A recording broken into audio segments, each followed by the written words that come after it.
Thug life एक ऐसी कहानी जो वादा तो करती है मगर अधूरी रह जाती है। हाल ही में एक खबर ने सनसनी मचा दी कि कनाडा की फिल्म इंडस्ट्री ने कमल हासन को स्थायी रूप से बैन कर दिया है। उनकी कोई भी फिल्म अब कनाडा की भाषा में रिलीज नहीं होगी और ये सारा विवाद खत्म हो सकता है बस एक माफी के साथ। लेकिन कमल सर ने साफ कह दिया, न माफी मांगेंगे न ही अपनी फिल्में कनाडा में रिलीज करेंगे। लेकिन मैं यहाँ कुछ और कहना चाहता हूँ।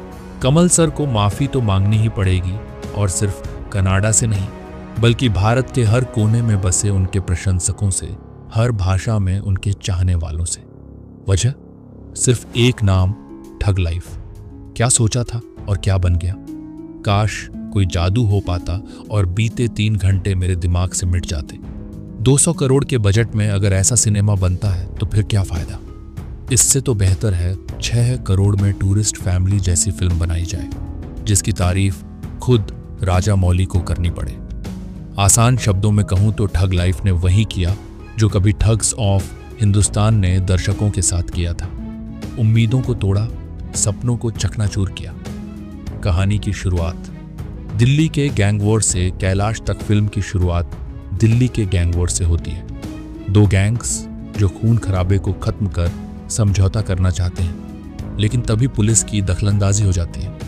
यहीं पर होती है कमल हासन की धमाकेदार एंट्री, शहर का सबसे ताकतवर गैंगस्टर शक्ति। ये फिल्म शक्ति और यमराज की दोस्ती की कहानी है। जहां आम इंसान की मुलाकात यमराज से बस एक बार होती है, वहीं शक्ति और मौत के बीच बार बार छुपन छुपाई का खेल चलता है।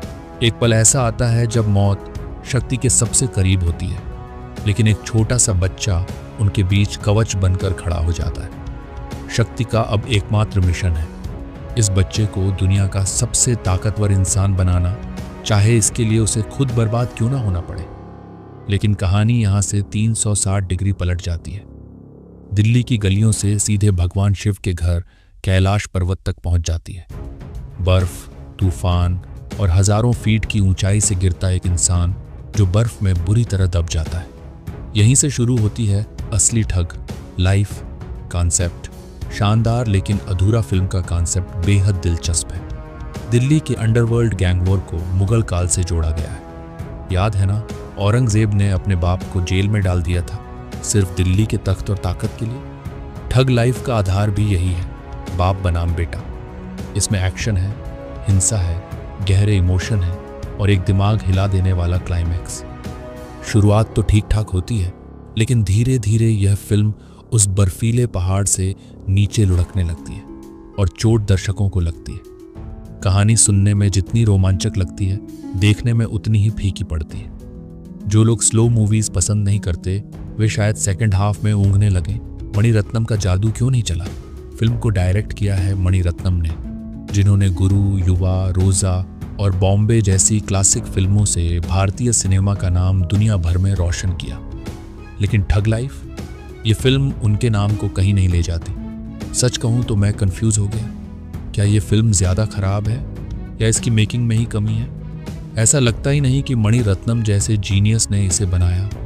कुछ पल ज़रूर है जहां मणिरत्नम की चमक दिखती है, लेकिन वो चमक जल्दी ही गायब हो जाती है। अच्छे सीन भी बेकार चले जाते हैं।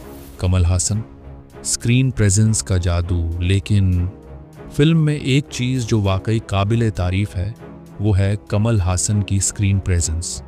70 साल की उम्र में एक अंडरवर्ल्ड डॉन के किरदार को इतने दमदार तरीके से लीड करना, सलाम है बॉस। लेकिन एक बात है, एक अच्छा एक्टर होना और उसका सही इस्तेमाल होना, दोनों में फ़र्क होता है। कमल हासन, जिन्होंने नायकन, विक्रम और ना जाने कितनी क्लासिक फिल्में दी, उनके लिए ठग लाइफ एक पैरोडी जैसी लगती है। बाकी किरदार और कमियां फिल्म में ढेर सारे किरदार हैं, लेकिन 1-2 को छोड़कर किसी का कहानी में कोई मतलब समझ नहीं आता। इन्हें बस फिल्म को लंबा खींचने के लिए जोड़ा गया है। ट्विस्ट, वो भी गायब। एक्शन, वो चीज़ जो विक्रम, KGF या पुष्पा जैसे दौर में फिल्म को बचा सकती थी, वो भी बोरिंग। जब मारधाड़ में मज़ा ना आए तो इमोशंस कैसे फील होंगे। क्लाइमैक्स में लोग मर रहे हैं, लेकिन आप बस इतना सोच रहे हैं कि कब ये फिल्म खत्म होगी। यानी पैसा बर्बाद। यहाँ तक कि AR रहमान का म्यूजिक भी औसत लगता है।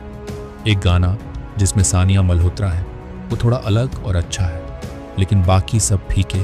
कैलाश पर्वत का बेकार इस्तेमाल, कैलाश पर्वत जैसी शानदार लोकेशन को भी कहानी में ठीक से इस्तेमाल नहीं किया गया।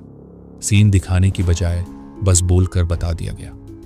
कहानी का प्रेजेंटेशन इतना कमजोर है कि एक भी सीन दमदार नहीं लगता। स्टोरी टेलिंग ऐसी कि लगता है ये फिल्म पहले ही कहीं देख चुके हैं। रेटिंग और निष्कर्षक लाइफ को मैं 5 में से 2 स्टार्स दूंगा। पहला स्टार कमल हासन की एक्टिंग और उनकी स्क्रीन प्रेजेंस के लिए। दूसरा स्टार इंटरेस्टिंग कॉन्सेप्ट के लिए, मुगल काल, दिल्ली और अंडरवर्ल्ड का मिश्रण। नेगेटिव कमजोर प्रेजेंटेशन, कहानी फीकी और बिखरी हुई है। स्टोरी टेलिंग ऐसा लगता है सब पहले देखा हुआ है।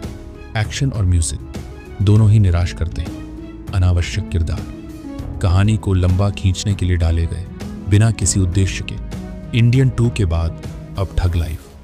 कमल सर, आपको माफी तो मांगनी पड़ेगी अपने फैंस को ऐसी फिल्में चुनने के लिए निराश करने की। अब बस जल्दी से विक्रम 2 लाइए। अगली बार फिर मिलेंगे एक नए रिव्यू के साथ। तब तक टेक केयर, बाय बाय।